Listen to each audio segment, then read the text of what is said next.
2-day stakeholder workshop to validate the objectives of a new project called the Dryland Sustainable Landscape Impact Program is ongoing in Rundu, Kavango region. The new project aims to reduce, reverse as well as to avoid environmental degradation in 3 targeted landscapes in regions north of the country. Petrus Mutayaoli, Deputy Director for Multilateral Agreements in the Ministry of Environment, Forestry and Tourism, conceptualizes the project. This project is funded to the tune of $6.1 million US. If you convert it into Namibian dollars, it should be around 100 million. And it covers 3 landscapes, which is Kunene Kuvelai sub-basin landscape, which includes regions such as Kunene, Omsati, Oshana. And there is also a Tosa sub-basin landscape, which is mostly in Oshkoto region, and the Kavango landscape here in Kavango East. The project has 3 very important components. One is looking at enabling environment policy to make sure that good policies are in place that are facilitative of protecting the environment. The second component is now focusing on practicality. How do we implement sustainable land management practices in such a way that the issues of economy, the issues of communities or society, and the issue of the environment are balanced? And the last component is now knowledge management. It's about learning. Do we learn good lessons? Because there have been a number of projects implemented here in Namibia and elsewhere outside Namibia. But the question is, do we learn? Do we learn good practices from what has been happening?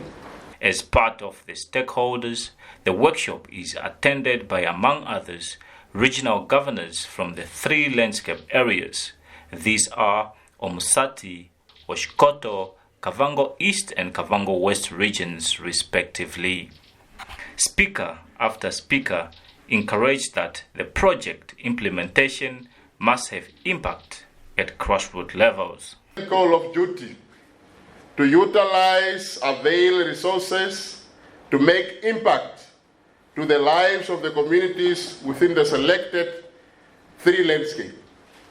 We are selected on this 3 landscape not just because we are being liked by the staff member that are responsible for these divisions or by the ministry, but because of the situation that we find ourselves and because of the geographical location that talk about issues of climate change, issue on how our environment has been depicted in this regard. I'm also urging to all the stakeholders, all the partners involved in this project, to cooperate and to assist one another in order to make this project a success.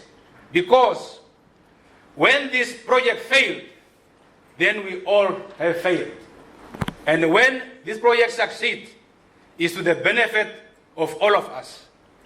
Finally, let me not forget the local communities who are directly dependent on the natural resources on a daily basis. So therefore, we have to get involved up to the grassroots so that the impact of this project can be felt on the ground.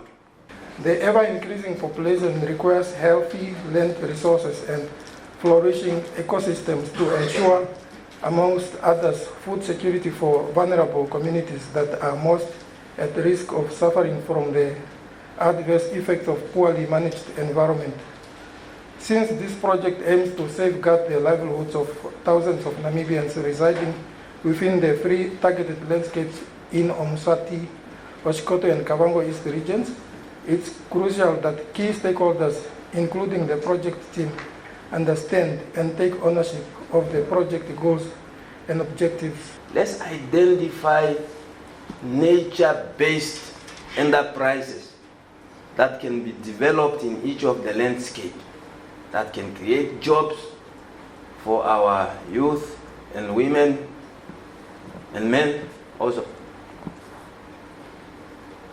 Something that is innovative, whereby the environment is protected and at the same time people are benefiting. And we are saying that there will be 10,000 direct beneficiaries, of which we expect that 40% of these people should be women, particularly women-headed households.